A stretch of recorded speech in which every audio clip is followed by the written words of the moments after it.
사무엘하 22장입니다. 사무엘하 22장인데 이 사무엘하는 이제 이 부분은 시편에 그대로 나와요.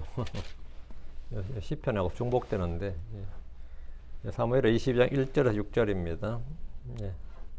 오늘은 다윗의 노래입니다. 사무엘하 22장 1절인데요. 주께서 다윗을 그의 모든 원수들의 손과 사울의 손에서 건져주신 날에 그가 이 노래의 말씀들로 주께 아뢰었더라. 다윗의 노래 했는데요. 오늘 다윗의 노래. 오늘 공부할 말씀은 다윗의 노래입니다. 한게 이제 제일 유명한 게 모세의 노래가 있고요. 그다음에 노래들 중에 노래하면 솔로몬의 노래가 있고요. 솔로몬의 아가라 그러잖아요. 그러니까 솔로몬의 송 오브 솔로몬 하잖아요. 솔로몬의 노래가 있고, 그다음에 다윗의 노래가 있습니다. 사실은 다윗이 제일 다작을 했죠. 다윗의 노래가 제일 많죠. 다윗의 노래인데 성경을 통독하는 분들은 딱 느껴요. 구약에서 사무엘기의 많은 부분이 시편에 반복된다는 거예요. 여기 나오는 다윗이 시편의 다윗이니까 사무엘기의 많은 부분이 시편에 반복되는데 이 지금 사무엘기하 22장도 시편 18편 딱 펴면 거의 같거든요. 그래서 특히 사무엘하 22장은 다윗의 노래들로 시편에서 그의 시와 노래로 다시 불려집니다. 성경에서 말하는 시와 노래는 주의 말씀에 운율을 넣으면 시가 되는 거고요. 곡조를 넣으면 노래가 되는 겁니다. 그 이제 리듬감 있죠. 운율을 넣으면 그게 운율이 넣은 말이 다 시가 되는 것이고, 거기다 이제 곡을 만들면 곡조가 넣으면 그게 이제 노래가 되는데 운율이 있는 글이 시고 곡조가 있는 게 노래입니다. 그 시와 노래라는 게 별거 아니고 하나님의 말씀에 운율과 곡조가 가미되면 그게 시와 노래예요. 모세의 노래, 다윗의 노래를 노래하면 그건 뭐냐면 노래로 된 주의 말씀 이런 뜻이에요. 모세의 노래하면 뭐 그냥 노래 한 곡 부른다 게 아니라 모세의 노래는 모세가 주의 말씀 노래로 된 주의 말씀, 다윗의 노래는 노래로 된 주의 말씀입니다. 시편을 보면 150개 시가 있는데 주로 이 시가 시로 된 주의 말씀, 시편이라면 시로 된 주의 말씀 이런 뜻입니다. 에베소 5장 19절에 시들과 찬송가들과 영적 노래들로 너희 자신에게 말하면 너희 마음속에서 주께 노래하고 곡조를 만들라 했죠. 그 시들과 찬송가들과 영적 노래들로 너희 자신에게 말하며, 말을 하는데 뭘로 시로 말하고 찬송가로 말하고 영적 노래들로 말하라잖아요. 너희 마음속에서 주께 노래하고 곡조를 만들라. 곡조를 만들면 이게 노래인 거죠. 찬송가죠. 우리가 부른 찬송가는 모두 성경의 말씀과 교훈을 바탕으로 곡조를 붙인 것들입니다. 골로새서 3장 16절 그리스도의 말씀이 너희 속에서 모든 지혜로 풍부히 거하게 하라. 시들과 찬송가들과 영적 노래들로 서로 가르치고 훈계하되 너희 마음속에서 은혜로 주께 노래하라. 시들과 찬송가들과 영적 노래들로 서로 가르치고 훈계하되, 그 이제 말씀 가르칠 때 필요한 게 시, 노래, 찬송가다. 이거 시, 노래, 찬송들이라는 거죠. 그 노래는 말씀을 마음과 입술에 두는 가장 효과적인 방법이에요. 노래는. 군대에 가면 신병 때 끊임없이 군가를 부르게 합니다. 군대 가면 신병 때는 막 진짜 행군 중에도 군가고, 쉬는 중에도 군가고, 식판 들고 밥 기다릴 때도 군가를 부르게 하는 거예요. 그 군가를 그렇게 부르게 하면 어떤 의식교육, 어떤 사상교육보다 효과적으로 사람을 바꿔줍니다. 그 민간인의 그걸 빼고 군인 정신으로 집어넣는 방법이 그 뭐 따로 철저한 뭐 의식교육을 한다고 하는 게 해서 되는 게 아니고 사상교육 해서 되는 게 아니에요. 끊임없이 노래를 군가를 가르쳐서 부르게 하면 돼요. 그러면 사람이 바뀐다 그래요. 사람이 바뀐다. 이스라엘도 광야의 회중들이 행군 중에 뭘 했으면 모세의 노래로 계속 부르면 그것은 전부 영적인 사람이 되는 거예요. 안 부르면 문제지만 군전군전 안 부르면 문제지만 부르면 바뀌어요. 부르면 바뀌어요. 이스라엘은 모세의 노래, 다윗의 노래를 배워서 부르면 배교하거나 실족할 일이 없습니다. 계속해서 그 노래 부르면, 원래 계속해서 그 노래 부르면 실족할 일이 없다고요. 그 노래가 주의 말씀들이기 때문입니다. 노래란 것은 기본적으로 뭐냐? 곡조 붙은 말씀들이에요. 곡조 붙은 말씀들. 노래가 다른 게 아닙니다. 말씀에 곡조가 붙은 노래인 거죠. 그 곡조로 된 말씀들이 노래라고요. 자, 본문 보겠습니다. 1절. 그리고 다윗이 주께서 다윗을 그의 모든 원수들의 손과 사울의 손에서 구출하신 날에 그가 이 노래의 말씀들로 주께 고하였더라. 예. 주께서 예. 그 다윗이 고했다. 주께서 다윗의 모든 원수들의 손에서 또 사울의 손에서 두 가지죠. 모든 원수들의 손에서 사울의 손에서 이렇게 구출하신 날에 딜리버드죠. 구출하신 날에 구출하신 날에 이 노래 여기 언더라인 노래의 말씀들 여기 그 말씀들이 어떤 말씀이냐면 노래의 말씀들이 있죠. 노래의 말씀. 그 노래 말씀을 합쳐놨죠. 노래의 말씀들로 노래로 된 말씀들 이 말이에요. 노래로 된 말씀들. 예. 그 다윗이 주께서 그의 모든 원수들의 손과 사울의 손에 구출하신 날에 이 노래의 말씀들로 주께 고했습니다. 그 사람들에게 고한 게 아니라 지금 주님 앞에서 노래로 된 말씀들로 고했다는 거예요. 주님 앞에 노래했다 이 말이죠. 노래로 말하고 노래로 기도하는 겁니다. 다윗은 평생토록 많은 원수들이 있었습니다. 가족들 중에는 형제들이 원수들이나 마찬가지고 오히려 원수들보다 더 심했죠. 사울의 사이가 된 후에는 사울 왕이 그의 원수였습니다. 전쟁을 누빌 때는 상대가 모두 원수들입니다.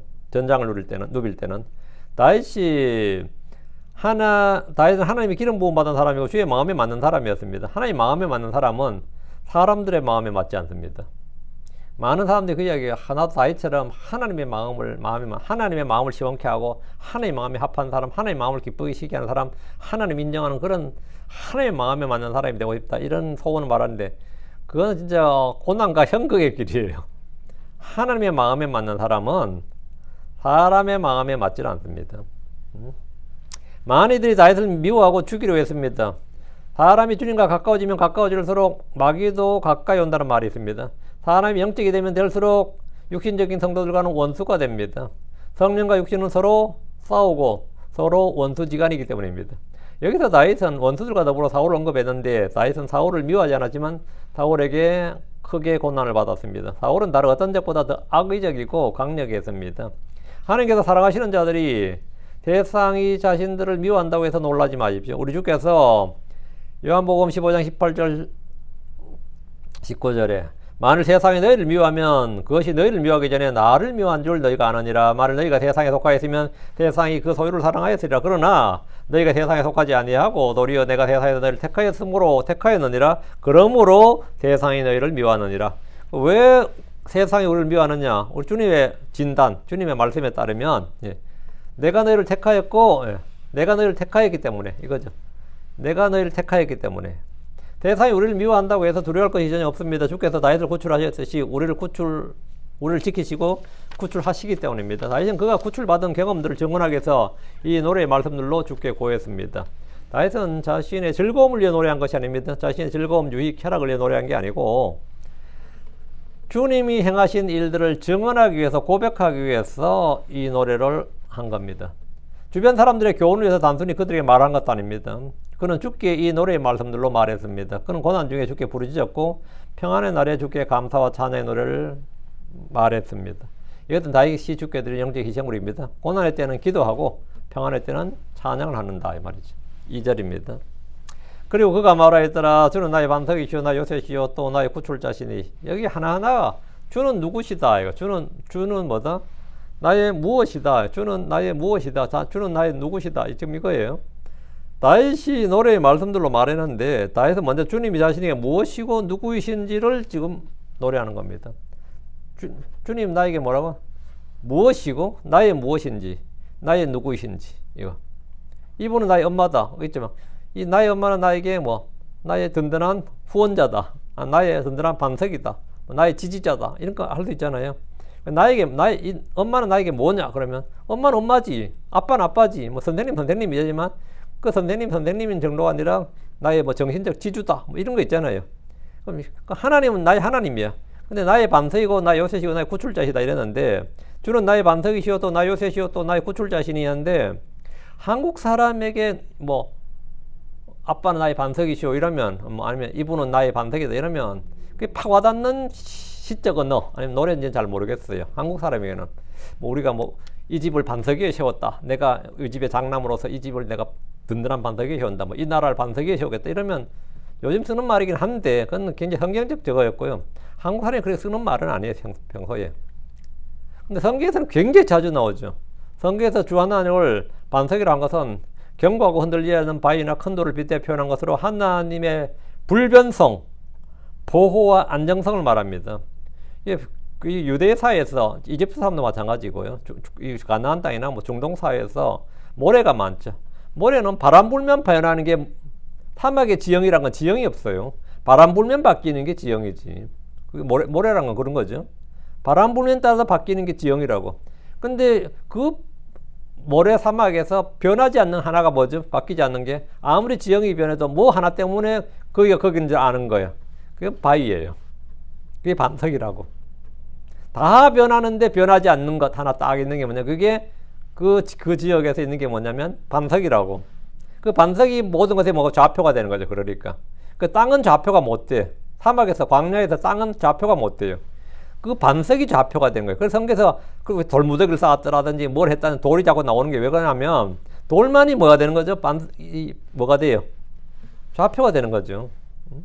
돌이. 그 반석이란 것은 일단 첫 번째 불변성이야. 근데 반석의 두 번째 의미는 보호입니다. 내가 반석 뒤에 숨어버리면 아무리 저기 화살을 날려도 아무리 창을 던지고 화살을 날려 돌을 던져도 반석이 딱 숨어버리면 어떻게 되는 거죠? 반석을 깨지는 못하거든요. 인간의 뭐 요즘이야 뭐 다이너마이트도 있고 뭐 핵무기도 있지만 그 옛날에 창과 칼로 반석을 깬다는 것은 뭐 10만 대군이 와도 안 될 일이거든요. 반석이 뭘 나타내냐면 완전한 보호와 안전이에요. 예를 들어 뭐 맹수가 닥친다 해도 내가 반석에 딱 멈춰 숨어버리면 문제 없는 거죠. 반석을 깰 수 있는 피조물 없는 거죠, 솔직히. 그 예전에 뭐 호랑이든 사자든 뭐 곰이든 뭐 반석을 뛰어 내리쳐서 어떡할 거라고. 그 반석은 보호와 안정성 이걸 말하는 거죠. 모세의 노래에서 그분은 나의 반석이요, 뭐 그분은 반석이시요 이랬다면 불변성과 흔들림이 없는 완전한 기초를 말합니다. 그 다이너마이트가 나오기 전까지 인류는 이 반석 견고한 바위는 깨어질 수 없는 불변을 상징했어요. 자, 저희 동네에도 그 큰 바위가 있었어요, 하나. 야, 전 진짜 그 바위가 그렇게 걸거칠 수가 없었거든요. 그 겨운길 지나갈 때나 리어컬 지나갈 때 항상 그 바위가 문제였는데, 야, 우리 동네 사람들이 그 바위 하나를 못 치우더만, 내가 어린 마음에도 저거 좀 깨부수면 안 될까 싶은데, 그거 좀 깨부수면 저거 좀 깨부수고 없애버리면 안 되나? 동네에서 좀 의논해서 뭘 어떻게 한대. 근데 그 바위, 제가 볼 때 뭐, 그렇다고 이게 설악산이나 흔들바위 크기도 아닌데. 그 제가 고등학교 이제 중학교까지 시골에 있건데 고등학교 때 나왔지. 몇십 년 뒤에 갔는데 그 바위 거기 그냥 있더라고요. 몇십 년 지나도 아직도 거기 그 자리에 그 바위가 거기 있더라고요. 그 아직도 그걸 못 치운 거예요. 응? 이게 보니까 그 무게나 이걸 감당을 못 하는 거예요. 그걸 치우려면 진짜 뭐 기중기를 가져와야 되는지 아니면 다이너마이트를 설치해야 된다든지 아니면 전문가를 불러와야 되는 거예요. 보니까 동네 사람 힘으로는 안 되는 거예요. 동네 사람 힘으로는 그 바위를 어떻게 못 하더만요. 그 인류에게 이 반석이란 건 뭐냐면요, 견고한 바위란 것은 깨어질 수 없는 불변성이에요. 하나님은 견고한 반석이고 구원의 반석입니다. 근데 예수 그리스도가 성경에 뭐죠? 반석이라죠. 영적 반석이라잖아요. 이스라엘은 산악지대와 사막이 많은 지역으로 큰 바위나 절벽은 피난처, 요새, 안정성의 상징이었습니다. 예를 들어 광야에서 바위는 그늘과 보호를 제공하며 생존에 필수적이었고, 요새는 바위 위에 세워져 안전을 보장했습니다. 큰 반석은 적의 공격을 막아내는데도 요새 역할을 하고, 그 위에 도시를 세우거나 성벽을 세우면 안전한 피난처가 됩니다. 지금 이 현 시대 현대에도 말이죠, 뭐 30층, 50층 그런 고층 빌딩 있잖아요. 아니면 100층 뭐 이런 거 할 때. 그럼 땅을 파서 기초로 공사를 했는데 어디까지 땅을 파냐면요, 반석이 나올 때까지 땅을 팝니다. 반석이 나올 때까지 땅을 파다. 반석이 안 나와버리면 거기는 안 돼요. 60m, 70m 드릴 파서 진짜 든든한 반석이 아래에 안반이 나와버려야 돼. 그럼 거기에다가 이제 반석이 나왔어. 그럼 거기다가 이제 기초공사가 시작되는 겁니다. 반석 위에. 그렇지 않으면 다 무너져요. 세월 지나면 뭐 다 무너집니다. 밑에 어느 정도의 반석이 있는지를 확실하게 파악을 한 뒤에, 그러면 뭐 밑에 뭐 자갈을 깔든 철근을 깔든 뭘 해도 문제가 안 되는 게 뭐냐면, 뭐 흙에다가 모래에다가 자갈 깔면 뭐 할 거야. 어차피 흙 밑에 흙이 같이 가라앉으면 같이 집안이 가라앉는 거지. 그러니까 집안이 안 가라앉으려면 뭡니까? 그 밑에 반석이 있어야 돼요. 가장 그 건축의 기본은 뭐냐면 밑에 반석이 있느냐 없느냐에 달려있어요. 반석이 몇 미터 밑에 반석이 있느냐 없느냐가 달려있어요. 예. 지금 현대전에서도 말이죠. 사람들이 적을 피하거나 숨을 때 바위 뒤에 숨습니다. 현대전도. 일단 바위 뒤에 숨으면 바위만 보이지 내가 안 보이잖아요. 바위 뒤에 숨어야 돼. 총알을 막을 수도 있고 포탄이 떠져 파편이 튀어도 바위가 보호막이 되기 때문입니다. 그 반석이 요새 산성 피난처 같은 말과 더불어 사용되는 것은 이런 특성 때문입니다. 중동의 사막의 지형은 바람이 불면 지형이 바뀌죠. 우기에 비가 내리면 모습이 많이 바뀝니다. 바람이 불어도 지형이 바뀌고 비가 내려도 지형이 바뀌어요. 그러나 반석은 바람이 불고 비가 내려도 변함이 없습니다. 세상은 불확실합니다. 사람들의 마음은 늘 흔들립니다. 늘 변합니다. 그러나 주님은 언제나 변함이 없습니다. 그래서 주는 나의 반석이시오 이런 거죠. 주 예수님은 언제나 동일한 분, 변함이 없는 분. 주 예수님은 어제나 오늘이나 영원토록 동일하십니다. 그분은 변함도 없으시고 변하는 그림자도 없습니다. 다시 말한 주는 나의 반석이시오란 말은 그가 평생토록 체험한 진리입니다. 평생토록 체험한 진리예요. 광야에서 도망자 시절에 그리고 수많은 전쟁에서 다윗은 반석이 있는 곳에 진을 쳤고 거기서 쉼을 얻었고 적진으로부터 화살들이 날아들면 반석에 몸을 숨겼습니다. 반석 아래 숨어서 몸을 숨겼다고. 다음 나의 요새시오. 요새는 군인들이 적을 막는 건축물이 요새란 게 적을 막는 건축물이죠. 여기는 민간인들이 들어와 숨는 곳입니다. 외부의 공격이나 침입으로부터 완전하게 보호받을 수 있는 곳이 요새고, 요새가 무너지면 전쟁이 지는 거죠. 주님이 나 요새라는 말은 하나님께서 성도들의 모든 위협과 위협으로부터 안전하게 지켜주고 보호해주시는 분이라고 고백입니다. 원수들의 공격과 세상의 유혹과 죄의 건세 등 어떤 것도 하나의 보호 아래 있는 자를 해칠 수가 없습니다. 요새는 나의 피난처요. 요새는 피난처 은신처인데 평생토록 수많은 전쟁터를 누볐던 다윗은 요새의 중요성과 가치를 누구보다 잘 알고 있었습니다. 그건 군인이었죠. 주께서 나 요새란 말은 하나님께서 우리의 삶의 폭풍과 환난과 절망 속에서 숨을 곳이 되고 기댈 곳이 되고 안식을 찾을 곳이란 말입니다. 주님이 나 요새라면 세상의 모든 고통과 어려움 속에서 그분께로 달려가면 됩니다. 주님을 깨뜨리고 무너뜨릴 수 있는 군대나 무기가 없습니다.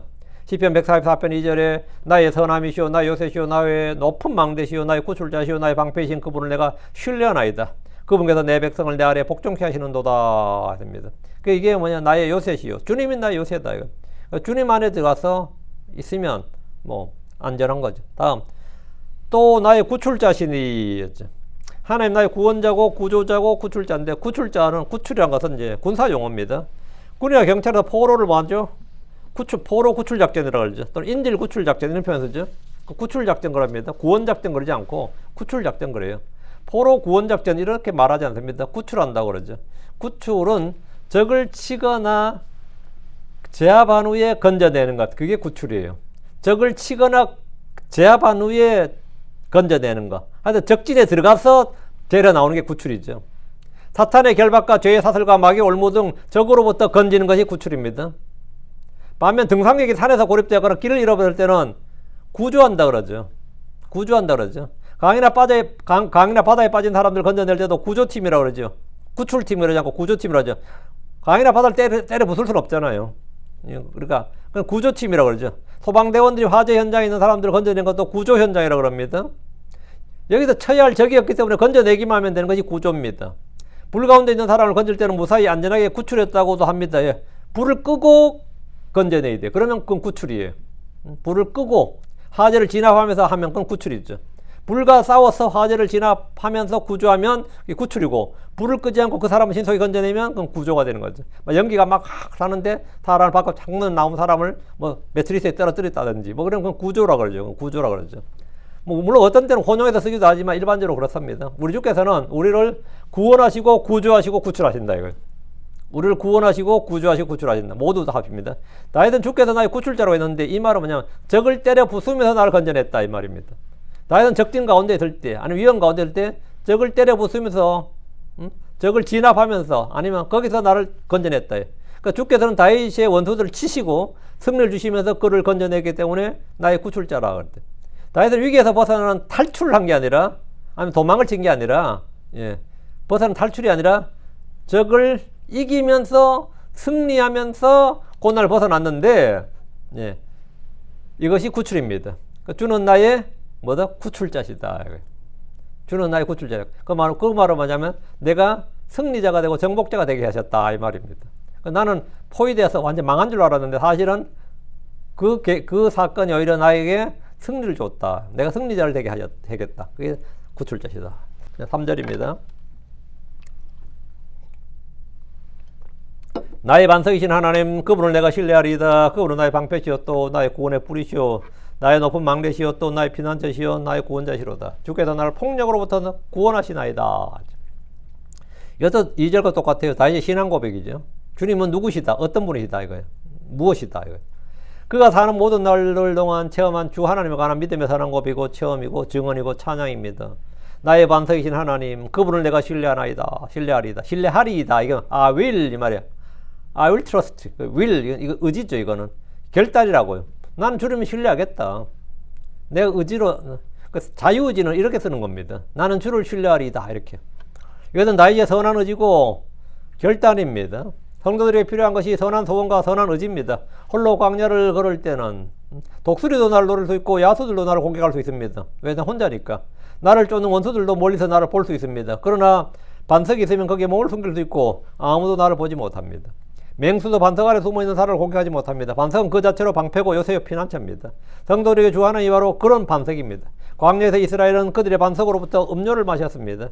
고린도전서 10장 4절에 그리고 모두가 같은 영적 음료를 마셨느니라. 이는 그들이 자기들을 따라가던 영적 반석으로부터 마셨느니라. 그리고 그 반석은 그리스도였느니라 했습니다. 광야 회중들이 물이 없어 죽는다고 외쳤습니다. 실제로 물이 없으면 죽는 거지. 광야에서 물 없으면 죽는 거지. 어떡할 거예요. 근데 반석에서 터져나온 물을 마셨습니다. 모세가 반석을 내리쳤을 때 거기서 물이 쏟아져 나왔는데 그 물은 그들의 육신의 갈증을 해결해 줬습니다. 성경은 그 반석을 그리스도라고 했습니다. 이는 예수님의 몸에서 물과 피가 쏟아져 나왔고 그 피는 주께서 말씀하시기를 누구든지 마시면 영원히 목마르지 않는 생수였기 때문입니다. 영적 음료였기 때문입니다. 요한복음 6장 54절부터 56절에 누구든지 내 살을 먹고 내 피를 마시는 자마다 영원한 생명이 있나니 또 내가 마지막 날에 그를 일으키리라. 이는 내 살은 참된 양식이요 내 살은 참으로 양식이요 내 피는 참으로 음료이기 때문이라. 내 살을 먹고 내 피를 마시는 자는 내 안에 거하면 또 나도 그 안에 거하느니라. 광야의 백성에게 하늘로부터 빵을 주었고 반석에서 나는 물을 주어 마시게 하신 주 하나님께서 오늘 우리에게는 예수로의 살과 피를 주었습니다. 광야 회중들에게는 육체에 필요한 빵과 물이 주어졌고 신약 성도들에게는 영에 필요한 빵과 물이 주어졌습니다. 요한복음 6장 35절 그리고 예수님께서 그들에게 말씀하였더라. 나는 생명의 그 빵이니라. 내게 오는 자는 결코 줄이지 아니할 것이요 또 나를 믿는 자는 결코 목마르지 아니하리라. 내게 오는 자는 결코 줄이지 아니할 것이요. 내 살이 빵이니까 참으로 빵이니까요. 나를 믿는 자는 결코 목마르지 아니하리라. 내 피가 뭐다? 참으로 음료니까. 그러니까 피를 마시는 방법은 믿는 것이고 빵을 먹는 방법은 주님께 오는 것이고 내 살을 먹고 내 피를 마시는 자 내게 오는 자 나를 믿는 자는 결코 줄이지 않고 목마르지 않고 영원한 생명을 얻고 주님은 그 안에 거한다 이 말이죠. 예수를 믿는 자는 결코 줄이지 않고 결코 목마르지 않습니다. 이 놀라운 진리를 여러분 지금 체험해야 됩니다. 지금 체험하고 있어야 됩니다. 이것은 죽어봐야 하는 것이 아니라 믿는 지금 내 안에 일어난 일이고 믿음으로 지속적으로 체험하는 일, 내 일상에서 경험하는 체험하는 일입니다. 요한복음 4장 14절에 그러나 누구든지 내가 줄 물을 마시는 자는 결코 목마르지 아니하리라. 오히려 내가 그에게 줄 물은 그 사람 안에서 솟아나 영존한 생명소로 들어가는 샘물이 되리라. 주님께서 주는 물은 뭐죠? 그 사람 속에서 영존한 생명 그 사람 안에서 솟아났어.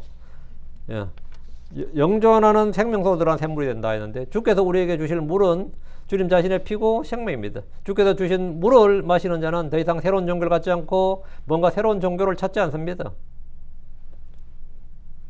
주 예수를 믿으면 영이 줄이는 일이 없고 갈증으로 허덕이는 일도 없습니다. 타는 목마름이 없습니다. 의에 줄이고 목마른 자는 복이 있다고 말씀하셨는데 예수가 바로 하나님의 의입니다. 복음에 하나님의 의가 계시되어 있습니다. 율법주의를 바탕으로 한 유대교인들은 하나님의 의신 예수를 받아들이는 그 순간까지 언제나 줄이고 목말랐습니다. 그들은 매주 안식일을 지켰지만 혼의 안식이 없었습니다. 그들은 늘 속박 아래 있었습니다. 주 예수를 믿을 때 혼의 안식을 얻고 자유를 얻고 줄임과 갈증이 완전히 해결됩니다. 그래서 요한복음 7장 37절 38절에 마지막 날 곧 명절의 그 큰 날에 예수님께서 서서 말씀하였더라. 만일 누구든지 목마르거든 그는 내게로 와서 마시라. 나를 믿는 자는 성경 기록이 말한 같이 그에 비해서 생수의 강들이 흘러 넘치리라. 주께서는 명절에 예루살렘에 모인 유대 회중들에게 이 말씀을 선포하셨습니다. 내게로 와서 마시라. 내게로 와서 먹으라. 내게로 와서 마시라. 예. 이게 무슨 말이냐? 내가 주여 그리스도를 믿으라. 내게로 와서 주님께로 오라고. 내게로 와서 마시라. 내게로 와서 마시라. 와서 이게 뭐냐? 믿는 거죠. 오는 것, 믿는 거예요. 내가 주여 그리스도를 믿으라. 내가 성경에 기록된 그분의 힘을 믿으라 말입니다. 그럼 그 배에서 생수의 강들이 흘러나옵니다. 다시 3절.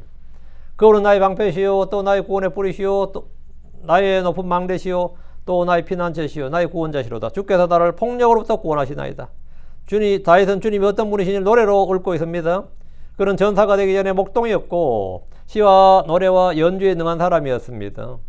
다윗은 주님에 대해 나의 방패, 나의 구원의 뿔, 나의 높은 망대, 나의 피난처, 나의 구원자로 했습니다. 나의 방패란 원수들로부터 악으로부터 위험으로부터 그를 막아주셨다는 말입니다. 주님이 방패가 되셨다 이거예요. 주 하나를 믿는 사람은 그분께서 큰 방패와 작은 방패가 되어주십니다. 이 방패는 모든 칼과 창은 물론이고 역병과 죽음까지 막아주는 완전한 방패입니다. 완전한 방패입니다. 성경이 이것을 믿음의 방패라고 합니다. 믿음을 가지면 그건 믿음의 방패다 이거예요. 다윗을 지켜준 것이 주의 방패입니다. 주의 방패는 주님이 방패다 이거죠. 주를 신뢰한 자에게 주님은 그에게 방패가 되신다. 잠언 3장 5절에 나옵니다. 그분은 나의 구원의 뿔이라. 이 말은 뿔이란 게 뭐냐? 뿔. 이 말은 구원의 대장, 구원의 머리, 구원의 왕, 구원의 주란 뜻입니다. 뿔이란 뜻이 뭐냐? 기본적으로 대장, 머리, 왕, 주예요. 뿔이란 게. 구원의 뿔라면 내가 뭐 내 뿔을 높이 들었다. 뿔이 뭐냐 이거죠. 사람은 머리에 뿔이 없어요. 사람은 만물의 영장이라고 하지만 머리에 뿔이 없습니다. 소도 뿔이 있습니다. 염소도 뿔이 있어요. 사슴도 뿔이 있는데 뿔이 없어. 그래서인지 왕들은 뿔을 형상화해서 만든 게 그게 왕관입니다. 왕이 쓰는 관이 왕관인데 관이라는 게 뭐냐면 뿔이에요. 뿔을 형상한 게 관입니다. 그래서 왕관을 머리에 딱 쓰는 겁니다. 왕관은 왕의 뿔을 뜻하는데 동물들에게 뿔은 강력한 공격무기이자 방어수단입니다. 동물들의 가장 강력한 공격수단이 뿔이지 뭡니까? 동물들은 뿔을 사용하여 싸우고 자신을 보호하며 무리 내에서 자신의 힘과 지위를 가시합니다. 그래서 뿔은 곧 힘과 능력과 권세의 상징이 되었습니다. 우뚝 솟은 뿔은 동물의 위험과 존재감을 나타냅니다. 동물에게 뿔이 꺾이는 것은 패배와 몰락과 죽음이었습니다. 뿔이 꺾였다 어때요? 뿔이 꺾였다. 그래서 시편 75편 10절에 그 사악한 자의 모든 뿔도 내가 꺾으리라. 그러나 그 의로운 자들의 뿔들은 높아지리라. 그 사악한 자의 모든 뿔들은 내가 꺾으리라. 사악한 자의 뿔들, 뿔이 뭐랬죠? 대장, 머리, 왕, 주라 그랬죠. 그러니까 힘과 권세를 꺾어버린다 이 말이죠. 이런 배경을 바탕으로 유대에서뿐만 아니라 어느 나라에서나 뿔은 힘과 권능과 권세와 지위를 나타냈습니다. 뿔이라는 뜻 자체가 이거 뭐 성경에서만 쓰는 용어가 아니라 일반 문학에서도 아니면 일반 생활에서도 이제 가장 대표적인 유니콘의 뿔이죠. 예. 우리 무소의 뿔 뭐 이런 말도 썼는데 뿔이 하면은 그게 그 자체만 해도 딱 그 힘과 권세, 지위 그런 걸 딱 나타내는 말이죠. 그 유니콘의 뿔, 그의 뿔이 유니콘의 뿔 같다고 하면 가장 강력한 힘을 가진 뿔이라는 뜻입니다. 뿔은 곧 왕과 왕권을 뜻하는 말이기도 한데 뭐 열왕하면 열뿔 이렇게 말하는 게 뿔이 뭐냐? 왕, 뿔은 아니면 주 아니면 뭐 머리, 대장 이런 뜻이단 말이죠. 구원의 뿔은 뭐냐면 구원의 뿔은 구원자 예수 그리스도입니다. 구원의 뿔은 구원자 예수 그리스도를 뜻하는 말입니다. 그분은 나의 구원의 뿔이다 하면 그분은 나의 구원의 뿔이다 이거예요. 그분은 구원의 대장이시고 구원의 머리시고 구원의 주이시자 구원의 왕이시다 이 말이죠. 본문에서 다윗이 말한 그분은 나의 구원의 뿔이란 주 예수 그리스도를 말합니다. 그분은 나의 높은 망대시오 있는데 망대는 성벽, 방벽과 마찬가지로 이것도 군사 용어죠. 군사 용어입니다. 망대는 적의 침입이나 위험을 미리 감지하기 위해서 높은 곳에 세운 구조물인데 성벽이나 도시 외곽 혹은 포도원 같은 농경지에 세워져서 파수꾼이 상주하며 주변을 살펴봤습니다. 전쟁 시에는 적의 공격으로부터 자신을 보호하고 방어하기 위해서 경관 요새 역할을 합니다. 그게 망대입니다. 망대. 높은 위치는 적의 공격을 방어하기 쉽고 또한 공격하기에 훨씬 유리합니다. 이게 지형지물의 이점이죠. 일단 높은 곳에서 낮은 곳으로 하면 같은 돌을 던져도 훨씬 멀리 가죠. 그리고 훨씬 더 강력해요. 화살을 쏴도 그렇고 창을 던져도 그렇고 뭘 해도 하여튼 높은 곳에 있는 게 유리합니다. 적의 공격으로부터 자신을 방어하기도 쉽고 공격하기도 쉽고 이게 망대인데 망대를 위험에 처했을 때 사람들이 도피하여 안전을 구할 수 있는 피난처가 되기도 했습니다. 그래서 성경에서 높은 망대로 하면 안전과 보호와 힘과 견고함 같은 이미지를 자연스럽게 연상시킵니다. 하나님은 다윗에게 높은 망대였습니다. 하나님은 높은 망대, 견고한 망대로서 누구든지 그 안에 들어가는 자는 안전 얻습니다. 잠언 18장 10절에 주의 이름은 견고한 망대니라. 의로운 자는 그 안으로 달려가 안전을 얻느니라. 주의 이름은 뭐다? 무슨 망대? 견고한 망대다. 견고한 망대. 견고한 망대는 뭐 무너지지 않는 망대란 말이죠. 그 안에 들어간 사람은 안전을 얻는 거죠. 또 잠언 21장 3절에 마른 전투에 나를 대비하여 준비하느니라. 그런 안전은 주에게서 오느니라. 안전은 주에게서 오느니라.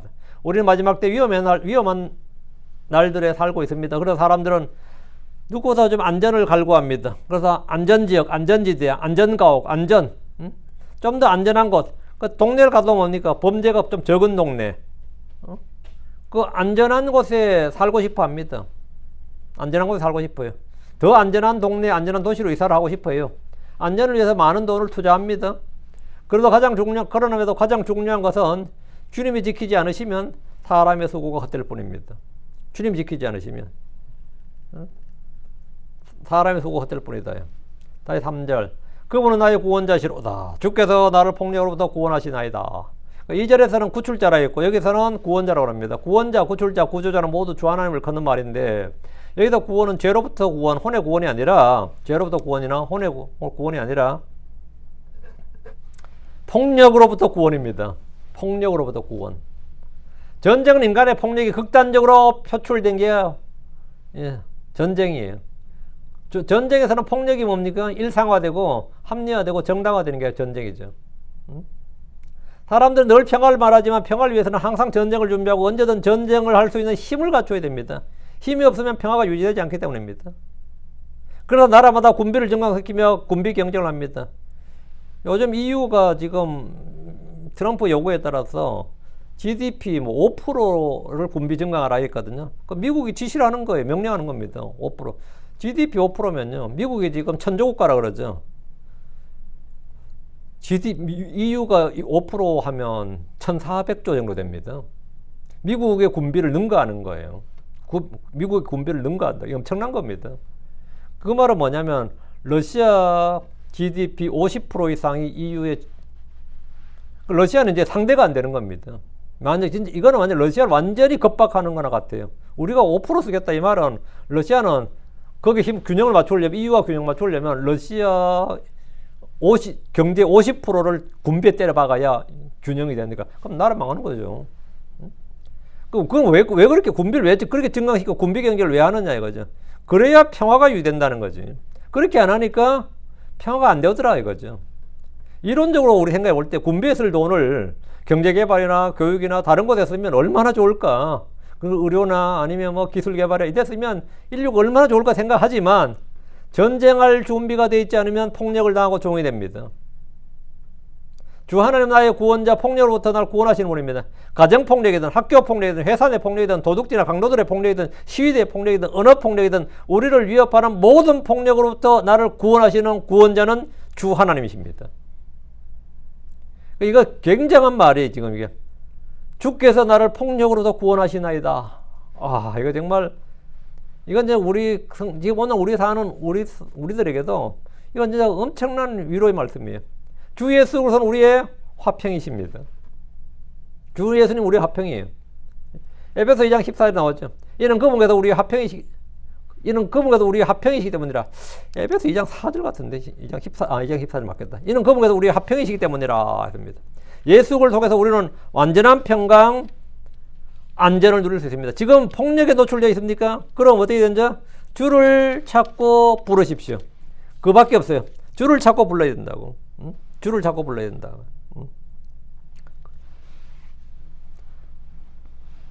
지금 정말 이 시대가 뭐 안전하고 평화로운 시대라고 하지만 정말 폭력이 난무하는 시대입니다. 그분이 나를 구원하시는 구원자심을 믿고 그분을 찾고 부르십시오. 지금 각국의 시위 현장을 보십시오. 노동자들뿐만 아니라 각종 이익단체들, 학생들, 환경운동가들 물론이고 장애인들까지 수시로 폭력을 행사합니다. 저는 장애인들이 말이죠. 지하철에서 내가 그 폭력 투쟁하는 거 보고 기가 뱄어요. 장애인들이 지하철을 멈춰 세우더라니까요. 장애인들이 휠체어 타고 그냥 끼어서 앞뒤 못 가게 하는 거예요. 정당한 투쟁을 하려면 자기들 적을 두고 해야지.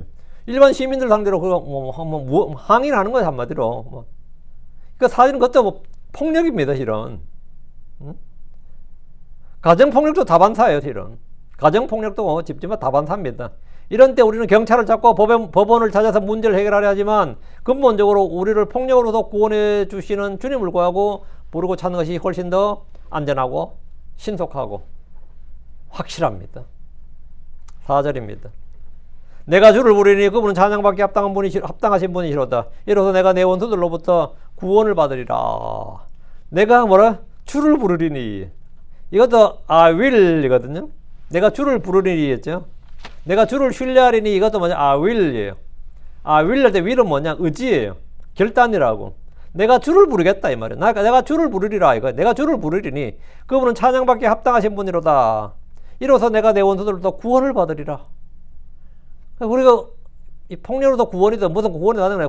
구원을 받아. 3절에서 다해서 내가 주를 신뢰하겠다고 했죠. 4절에서 다해서 내가 주를 부르겠다고 했습니다.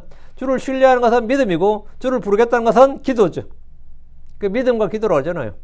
다해서는 주를 신뢰하고 주를 부르겠다고 결단을 한 것인데 사람이 이런저런 계획과 결심을 해도 뜻대로 되지 않습니다.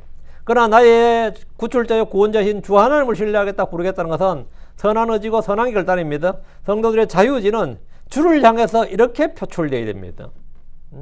내가 주님 없이 그냥 내가 술 끊겠다, 담배 끊겠다, 오늘부터 학생들은 단어장을 몇 장을 외우겠다, 수학 문제 몇 문제 풀겠다, 또 성도를 위해서는 기도를 몇 시간씩 하겠다, 성경을 몇 페이지씩 읽겠다. 이런 게 해도 잘 안 되거든요, 실에 해보면. 전도를 얼마씩 하겠다, 이렇게 해봐야 잘 안 될 겁니다. 근데 성도의 자유의지는 뭐냐?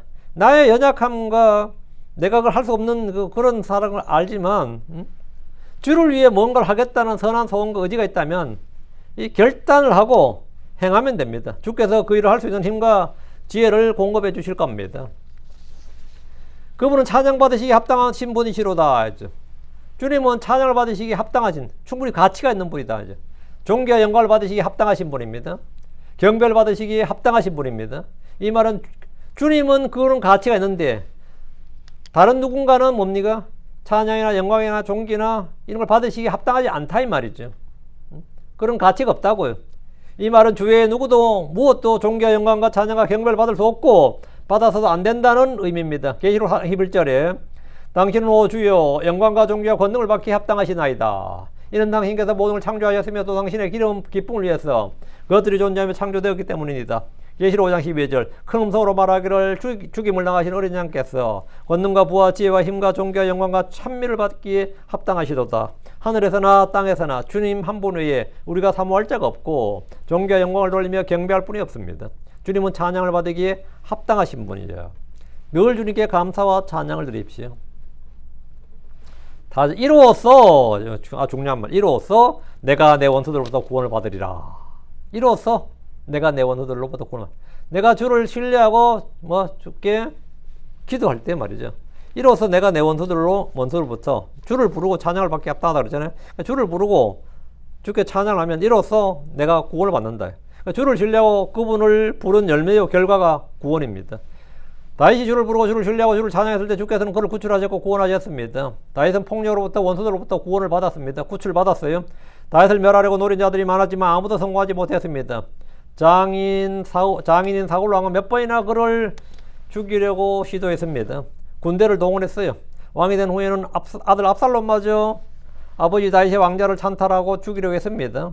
세바도 그를 대적해서 반란을 획책했고 이스라엘 회중들은 세바를 따랐습니다.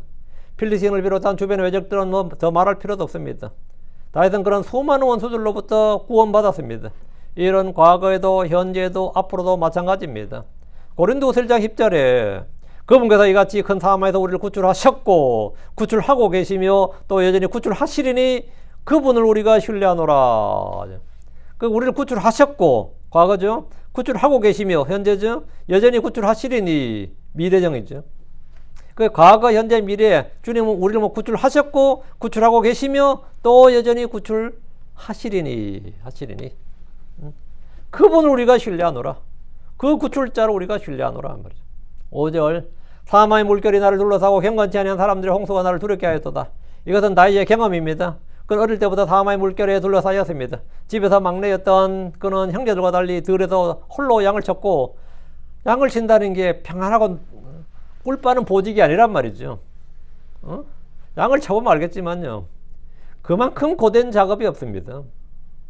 양치기만큼 3D 업종이 없어요. 양치기만큼. 거기다 또 양떼가 있는 곳에는 한재는 뭐죠? 야수들이 옵니다. 그 밤과 낮이 없어요. 야곱도 장인의 양떼 치느라고 죽어나섰다고요. 사자와 곰과 싸웠어요. 그의 생명은 언제나 사마의 물결에 둘러싸여 있었습니다. 형들의 전쟁터로 아버지 신부를 갔던 것은 그곳에서 골리앗과 싸웠습니다. 당시 필리스틴의 거인과 군대는 이스라엘의 생명을 위협하는 사망의 물결이었습니다. 그의 이런 삶은 젊은 날의 한 시절이 아니라 평생토록 지속되었습니다. 사울왕은 계속해서 그의 목숨을 노렸습니다. 그는 산으로 광야로 도망다녔고 필리스틴 땅으로 망명해서 가드왕 아기스의 도움을 받게 되었습니다. 그는 왕이 된 후에도 계속 전쟁이 끊이지 않았습니다. 안으로도 원수들이 있었습니다. 경건치 아니한 사람들의 홍수가 나를 두렵게 하였도다. 경건치 아니한 사람들의 홍수, 이 말은 뭐냐면 경건치 않은 사람들이 얼마나 많았는지 홍수였다 이거예요. 홍수였다. 경건치 아니한 사람들의 홍수가 경건치 아니한 사람들의 숫자를 말해요. 그 세력, 힘. 경건치 아니한 사람들의 홍수가 나를 두렵게 하였도다. 이 말이 중요합니다. 다윗은 두려움이 없었던 사람이 아니라 두려움을 느꼈던 사람이에요. 이 말은 아들들 간에 벌어진 사륙과 압살롬의 반란과 세바의 반란과 이스라엘이 등을 돌린 사건 등을 말하는데 요압 역시 다윗의 명령을 정면으로 도전하고 어긴 일이 다반사였습니다. 근데 다윗은 요압 저 자식 저거 언제 반란 일으키는 거 아니야? 불안했어요 실제로. 그는 용맹한 장수였지만 왕의 권위를 업신여기는 자였고 실제로 다윗을 위협하기도 했습니다. 사마의 물결이 나를 둘러싸고 경건치 않은 사람들의 홍수가 나를 두렵게 하여도다. 이 말은 다윗의 일생이 어땠는지를 잘 보여줍니다. 다윗을 이상적인 영웅, 용맹한 장수로만 생각하면 그가 두려움이 있었을까? 다윗 같은 사람도 두려움이 있었을까 싶겠지만 사실 평생을 두려움 속에 떠는 불안정한 삶을 살았던 게 다윗입니다. 평생을. 그런 가운데서도 주의 구출과 구원과 도움으로 살았던 겁니다. 이것은 성도들이 겪는 삶의 이중성을 보여줍니다. 끝없이 한없이 평화롭고 기쁘고 안정과 확신을 하는 그런 찬양을 부른 거 보면 저런 사람이 무슨 두려움이 있었을까 싶지만 실제로 현실에서는 언제나 불안정의 연속인 것. 그러니까 사도 바울도 마찬가지고 엘리야도 마찬가지고 다니엘도 마찬가지고 다 마찬가지예요. 다. 다니엘도 마찬가지고 왕국에 살고 이방인 왕국에 살고 있잖아요. 사방이 적들이에요. 사방이. 어떻게 이 다니엘을 올가맬까? 결국 그래도 사자굴에서 던져진 거고요. 그렇지만 또 주님을 신뢰해서 계속 안정 가운데 있었다. 이런 거죠. 이게 성도들이 겪는 삶의 이중성이에요. 성도들이 겪는 삶의 이중성입니다. 우리도 그러죠. 목사님도 마찬가지고 다들 맞아. 맨날 주의 평안, 주의 기쁨 하면서도 뭡니까? 항상 또 근심과 걱정과 염려와 불안이 끊이지 아니하였도다. 이런 게 있잖아요. 그게 삶의 이중성이에요. 26절입니다. 지옥의 슬픔들이 나를 둘러 에워쌌고 사망의 올가미들이 나보다 앞서갔도다. 다윗은 자신의 삶의 경험을 솔직하게 말하고 있습니다. 사망의 물결, 경건치 않은 자들 홍수로 두려웠다. 지옥의 슬픔들이 나를 둘러 에워쌌다. 사망의 올가미들이 나보다 앞서갔다. 이게 다윗의 현실 체험이고 자신의 증언이에요. 사망의 물결은 것들은 언제나 사망이 나의 곁에 있었다는 거죠. 경건치 않은 자들 홍수로 두려웠다. 자기는 난 두렵지 않았다. 그게 아니고 두려웠어요. 다윗은 실제로 두려웠어. 아기스도 사울이 두려워서 갔더니 아기스는 더 두렵죠. 그러니까 침을 흘리고 미친 짓도 하고 그런 거잖아요. 두려웠어요 실제로. 지옥의 슬픔들이 나를 떼워쌌다. 사망의 올가미들이 나보다 앞서갔다. 이것이 다윗의 인생이었습니다. 그의 인생이 달콤한 인생, 진짜 장밋빛 인생이 아니었던 겁니다. 다윗의 인생은 가시와 피로 점철된 인생이었어요. 고난과 형극의 인생이었다고. 다윗은 평범한 삶을 살지 않았습니다. 그가 겪은 슬픔들은 무슨 슬픔이라고요? 본문 나오죠. 지옥의 슬픔들이었다고. 왕의 사이가 되어 출세했나 했더니 역적과 반역자가 되어서 전국의 소배력이 떨어지고 무조건 잡아 죽여야 되는 대상이 되어서 버렸습니다. 현상 소배력이 떨어진 거죠. 사울이 죽는 날까지 다윗은 안정이 없었습니다. 유대에서 장인은 아버지로 여겨집니다. 그는 신하로서 왕에게 버림받았고 가족에게 버림받은 겁니다. 다윗으로 인해 높당의 제사장들 85명이 몰살을 당했습니다. 이때 다윗이 느꼈을 슬픔이 어떤 슬픔이었을 것 같아요? 나로 인해서 멀쩡한 제사장들 85이 죽었다고. 이런 일은 지옥의 슬픔이었습니다. 지옥의 슬픔이었어요. 다윗의 가족들은 베들레헴에서 살지 못해서 모압 왕에게 맡겨졌습니다. 이거는 이제 다윗의 아버지나 형들은 어떻게 됐는지 안 나오는데, 유대 전승에 따르면 이제 모압 땅에서 죽었다고 나와요. 모압 땅에서 좋지 않게. 그것도 뭐 그게 사실은 모두 지옥의 슬픔이죠. 그는 적국인 필리스틴으로 도망갔습니다. 근데 다윗은 망명의 대가로 이스라엘과 싸우는데 동원되기도 했습니다. 근데 다행히 진짜 필리스틴의 다른 왕들의 반대로 전쟁에서 싸우지 않고 시글락으로 다시 돌아갔지만, 돌아오니까 그것이 모두 불타고 가족들을 비롯한 부하들의 아내와 아이들이 다 아말렉 속에 잡혀가 버렸습니다. 포로 잡혀가는데, 그때 부하들이 지금까지 동지애로 뭉쳤는지 몰라도 전부 돌 들었습니다. 유대인들이 다시 죽여서 돌 들었어요. 정말 이게 뭐냐, 지옥의 슬픔이에요. 지옥의 슬픔이라고. 그 사망의 올가미들이 나를 애워쌌다, 나보다 앞서갔다. 맞는 말이죠. 다의 사망의 올가미들이 나보다 앞서갔다. 올가미가 뭡니까? 사냥꾼들이 생명을 잡는 도구가 올가미죠. 사망의 올가미는 생명을 죽이는 올가미란 말입니다. 다윗이 얼마나 자주 죽음의 위기에 놓였는지를 말하는 겁니다. 그래도 다윗이 사울처럼 전쟁터에서 죽지 않고 사울의 아들 이스보셋처럼 반란으로 죽지 않았던 것은 단순히 운이 좋아서 행운의 연속이어서가 아닙니다. 백성들의 확고한 지지 때문도 아니에요. 백성들은 다윗보다 압살롬을 따랐고 세바를 따랐습니다. 다윗의 권력 기반은 매우 약했고 위태로웠습니다. 그럼에도 그가 40년 동안 이스라엘을 통치하면서 사방의 안식과 평안을 줬고, 그 역시 평안 가운데 조상들에게로 돌아갔습니다. 비결이 뭡니까? 예, 주를 신뢰하고 주를 불렀다는 겁니다. 그게 비결이에요. 주를 신뢰하고 주를 불렀다. 그럼 우리가 이 땅에서 어떻게 살아야 되느냐? 예, 주를 신뢰하고 주를 불렀다. 그럼 이 땅에서 우리가 겪는 별의별 뭐가 많죠. 나를 두렵게 하는 것은 굉장히 많이 있습니다. 나를 불안에 떨게 하는 것도 많이 있고, 염려하게 하는 것도 많이 있어요. 근심하게 하는 것도 많이 있습니다. 실제로 많이 있어요. 저한테도 많이 있고 여러분에도 많이 있습니다. 실제로. 그렇지만 주님이 바로 나의 안전한 포구가 되신다.